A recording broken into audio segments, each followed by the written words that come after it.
Hi viewers. இன்னைக்கு November 30 Siragadikka ஆசை serial என்னாச்சுன்னு சொல்லி பார்க்கலாம்க்கு முன்னாடி சேனல் சப்ஸ்கிரைப் பண்ணாதவங்க மறக்காம சப்ஸ்கிரைப் பண்ணுங்க.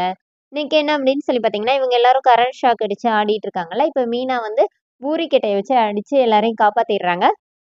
இப்போ முத்து வந்து என்னடா பண்ணிட்டு இருக்கீங்க அப்படின்னோடனே, யாருடா ஃபர்ஸ்ட் மெயின் ஆஃப் இந்த மாதிரி ஆன் பண்ணினது, நான் சொல்லிட்டு தானே போனேன்னொடனே மனோஜ் என்ன சொல்றாருன்னா, எல்லாரும் கிளம்பணும்ல, அதுக்காண்டி நான் தான் ஆன் பண்ணி விட்டேன்னொடனே மொத்தமா எல்லாரும் இப்ப நீ கிளப்பியிருப்ப அப்படின்னு.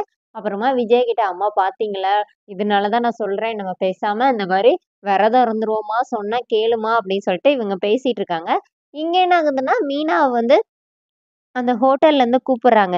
சாரி, அந்த கல்யாண மண்டபத்துல இருந்து கூப்பிடுறாங்க. இப்ப மீனா அங்க போனோனே அவங்களுக்கு வந்து ஆர்டர் குடுக்குறாங்க. ரூ. 10,000 அட்வான்ஸும் குடுக்குறாங்க. அப்ப மீனா ரொம்ப சந்தோஷமா ஸ்வீட் எல்லாம் வாங்கிட்டு வந்து வீட்ல அண்ணாமலை கிட்ட குடுக்குறாங்க. அப்புறமா விஜயா பார்த்துட்டு, ஆமா இவ பெரிய இது அப்படிங்கிற மாரி ஒரு மாரி பேசிட்டு போயிடுறாங்க.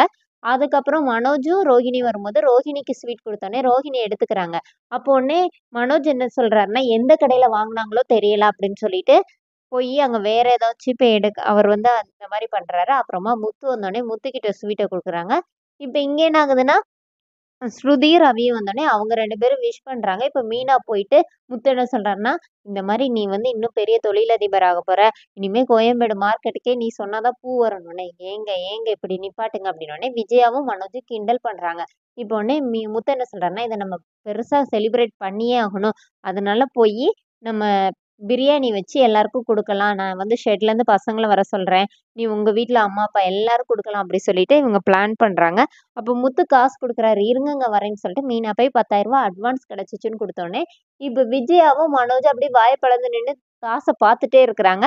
அப்புறமா முத்துக்கிட்ட வந்து, நாங்க இன்னைக்கு விரதம், அதனால சாப்பிட மாட்டோம். எங்க 2 பேருக்கும் வேணாம் அப்படின்னோனே, என்னது விரதமா? அவங்க என்னமோ பண்ணிட்டு போறாங்க. வா நம்ம ரெடி பண்ணலாம்ன்னு சொன்னோனே, இப்ப மீனா போயி மட்டன் வாங்குறதுக்காக தான் அந்த ரோஹிணியோட மாமா கடைக்கு அங்க போறாங்க.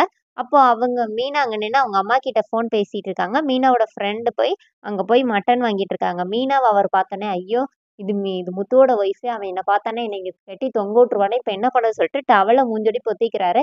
"என்னங்க உங்களுக்கு ஜலதோஷமா?" அப்படின்னு சொல்லி அவங்க கேட்டுட்டு இருக்காங்க. இப்ப மீனா வந்தோனே, "நீங்க நல்ல கறியா குடுத்தீங்கன்னா, இவங்க வீட்டுக்காரர் வர கார் டிரைவர் தான். நல்ல கறியா உங்களுக்கு 4 பேர கூட்டிட்டு வந்து வாங்கி குடுப்பாரு" அப்படின்னோனே, "எங்க பிரியாணிக்கு வெட்ட சொன்னா கொத்துக்கறி போட்டுட்டு இருக்கீங்கன்னோனே, நான் எங்க வெட்டுறேன், அதுவா கை நடுங்கின்னு வெட்டுது" அப்படிங்கிற மாரி அவர் சொல்லிட்டு இருக்கிறாரு.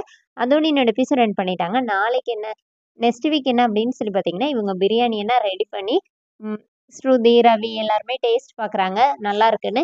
மேல வந்து மனோஜும், விஜயா வந்து மனம் மட்டும் தான்டா வருது, சாப்பிட முடியாதே அப்படி சொல்லிட்டு 2 பேருமா புலம்பிட்டு இருக்கும்போது ரோஹிணி சொல்றாங்க, தேங்க்ஸ் மனோஜ், நல்ல வேளை என் பேர சொல்லாம ஆன்ட்டிய சொன்ன அப்படின்னு சொல்றாங்க. அதோட என்னோட எபிசோட் ரன் பண்ணியிருக்காங்க. தேங்க்ஸ்.